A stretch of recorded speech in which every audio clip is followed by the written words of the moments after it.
Captez-vous efficacement l'attention de vos futurs clients dès qu'ils prennent conscience de l'existence d'un problème, ou attendez-vous qu'ils comparent déjà vos concurrents? Dans le paysage moderne du B2B, le pouvoir a complètement changé. L'entonnoir de vente traditionnel dans lequel un représentant guidait un prospect du début à la fin n'a plus cours. Aujourd'hui, l'acheteur est aux commandes bien avant que vous ne sachiez qu'il cherche. Lorsqu'il s'agit de l'étape de recherche et de sensibilisation du parcours de l'acheteur, cela signifie que vous devez être prêt dès le départ. Des données récentes le montrent. Les acheteurs B2B effectuent aujourd'hui 70 à 90% de leurs recherches avant d'entrer en contact avec un représentant commercial. Cette évolution fait de la phase de sensibilisation l'étape la plus critique, mais aussi la plus sous-évaluée du parcours de l'acheteur. C'est le moment où un simple symptôme, comme une baisse de la productivité d'une équipe ou une augmentation des coûts opérationnels, se transforme en un besoin reconnu. C'est le moment où l'acheteur passe de l'acceptation passive d'une situation à la recherche active de réponses. Pour réussir, vous devez vous éloigner de la vente forcée et adopter un rôle d'éducateur de confiance. Décodez l'état d'esprit de la prise de conscience, symptômes et solutions. Imaginez l'étape de la prise de conscience comme une visite chez le médecin. Lorsqu'un patient ressent une douleur aiguë au genou, il n'entre pas dans une clinique en demandant une marque spécifique de prothèse articulaire en titane. Il entre en décrivant sa douleur. Il veut savoir pourquoi il a mal, ce que cela peut signifier, et si c'est le signe d'un problème plus grave. Il recherche un diagnostic, pas une prescription. La même logique s'applique à vos prospects. À ce stade, il ne recherche pas le nom de votre produit, ou même une catégorie comme logiciel de planification des ressources de l'entreprise. Ils tapent plutôt dans les moteurs de recherche des questions qui reflètent leur frustration quotidienne. Pourquoi mon équipe ne respecte-t-elle pas les délais alors qu'elle fait des heures supplémentaires? Comment réduire le taux d'attrition des clients dans une entreprise de services à forte intensité de contact? Quels sont les coûts cachés de la saisie manuelle des données en 2025? Leur intention de recherche est axée sur le diagnostic des symptômes. Si vous essayez de leur vendre une solution avant même qu'ils n'aient défini leurs problèmes, vous créez des frictions commerciales. Les statistiques indiquent que 80% des décideurs commerciaux préfèrent obtenir des informations sur une entreprise à partir d'une série d'articles plutôt que par le biais d'une publicité directe. Ils veulent de la valeur, pas un discours. Lorsque vous fournissez cette valeur, vous posez les bases de la confiance. Stratégie de sensibilisation des acheteurs à fort impact. Pour répondre à ces acheteurs curieux, vous avez besoin d'une stratégie qui donne la priorité à la découverte et à l'éducation. Comment vous assurer que votre marque est celle qui fournit les réponses? Cela commence par des stratégies efficaces de sensibilisation des acheteurs et un engagement en faveur d'un contenu de haute qualité. 1. Le modèle des groupes de sujets. L'époque où l'on bourrait de mots-clés un seul article de blog en espérant que tout se passe bien est révolue. Le référencement moderne exige une autorité thématique.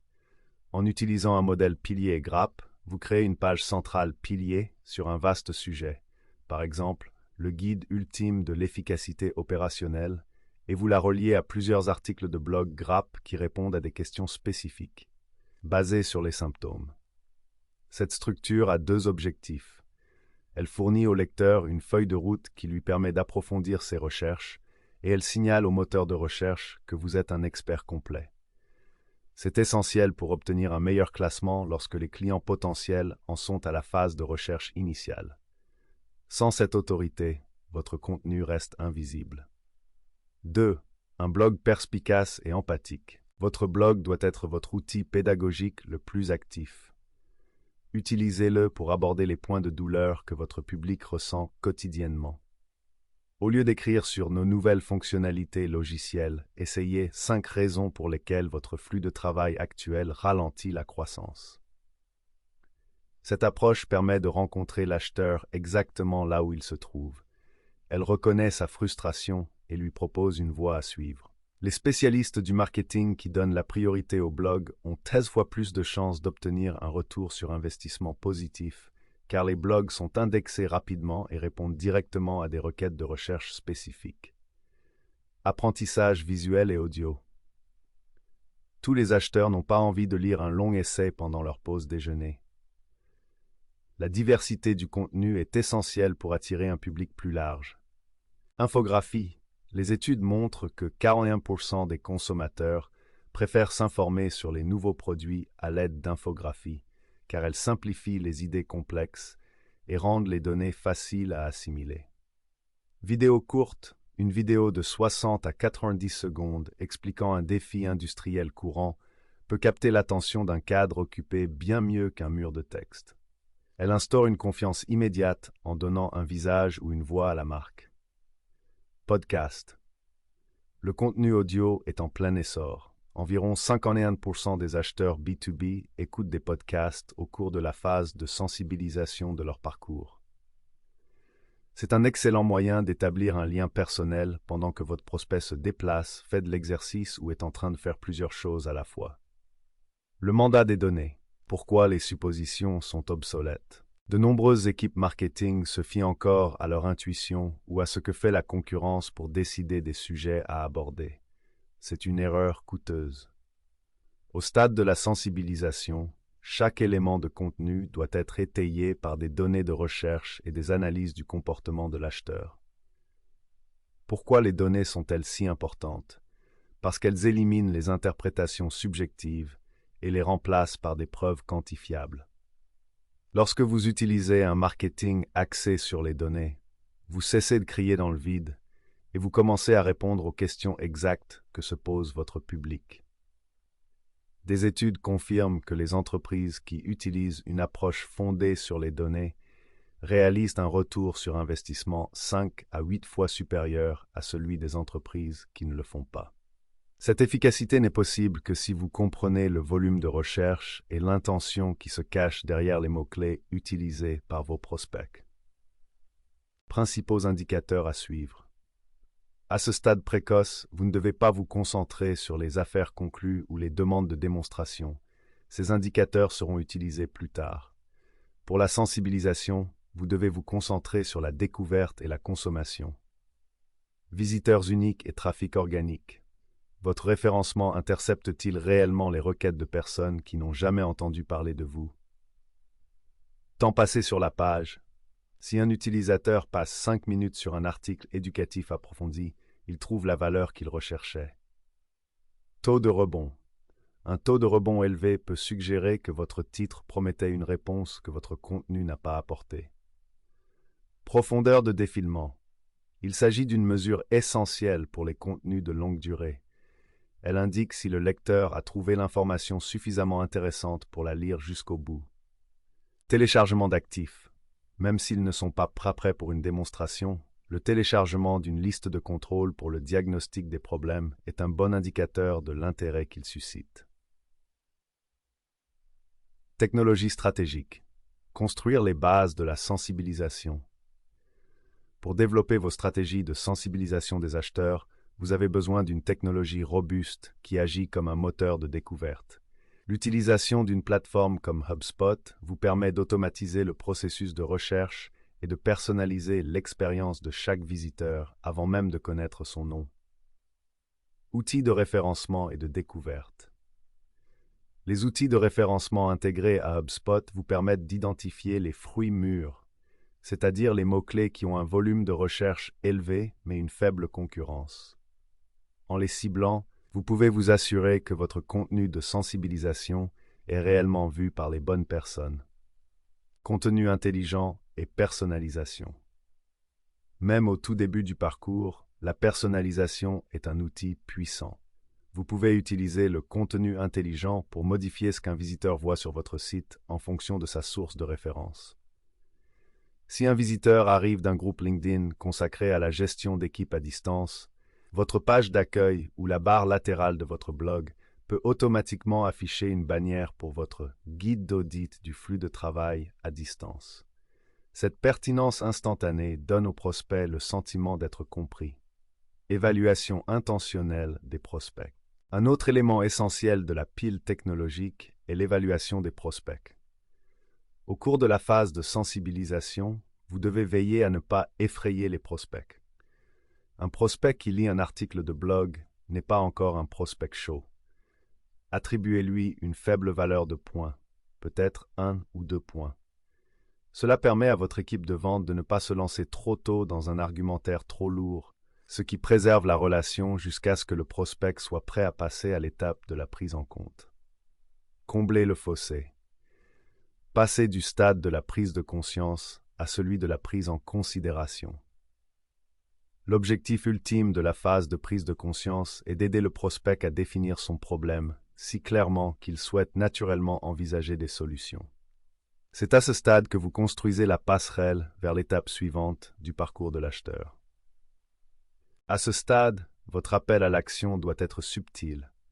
Au lieu de demander une démonstration qui ressemble à une demande en mariage lors d'un premier rendez-vous, préférez télécharger notre rapport d'évaluation sectorielle gratuit ou regarder notre explication de 5 minutes sur les goulets d'étranglement des processus.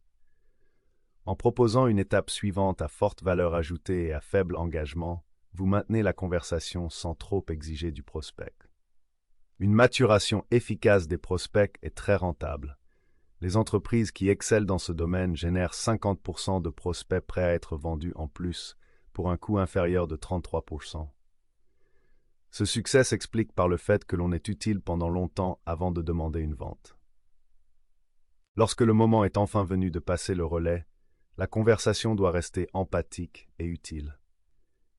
Si votre équipe commerciale constate qu'un prospect n'a consommé que du contenu de l'étape de sensibilisation, elle doit le contacter sans lui faire de proposition. J'ai vu que vous aviez consulté notre guide sur la rotation élevée du personnel. Je voulais vous faire part de cette autre ressource gratuite sur les points de référence en matière de fidélisation du personnel dans l'industrie. N'hésitez pas à me contacter si vous avez des questions sur les données.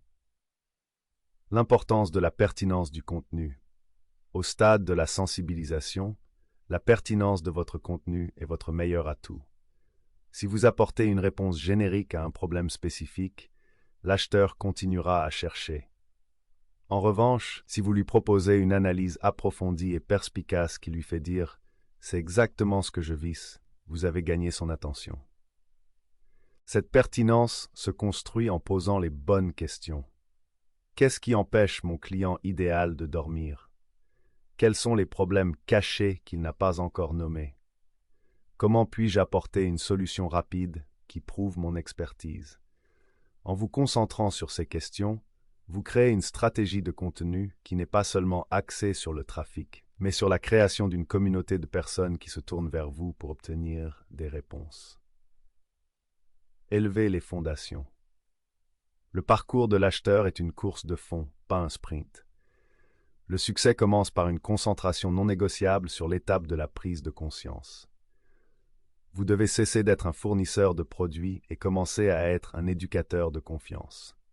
Ce changement, étayé par des données et la bonne technologie, est ce qui sépare les leaders du marché de ceux qui sont constamment à la recherche de prospects qui sont déjà passés à un concurrent plus utile. En aidant vos prospects à nommer leurs problèmes et à définir leurs défis, vous devenez plus qu'un vendeur, vous devenez un partenaire de leur réussite.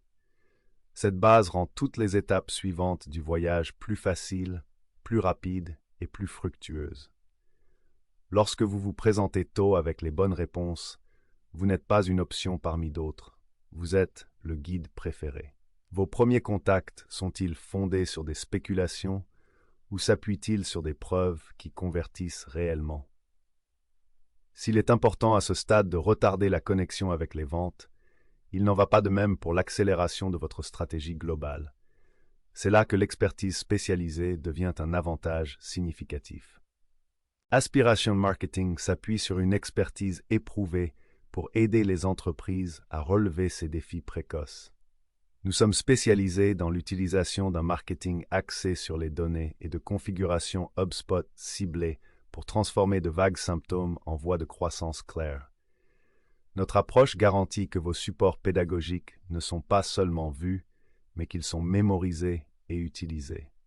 Nous pouvons vous aider à évaluer vos lacunes actuelles en matière de contenu et à construire une base validée pour le parcours de l'acheteur dès aujourd'hui.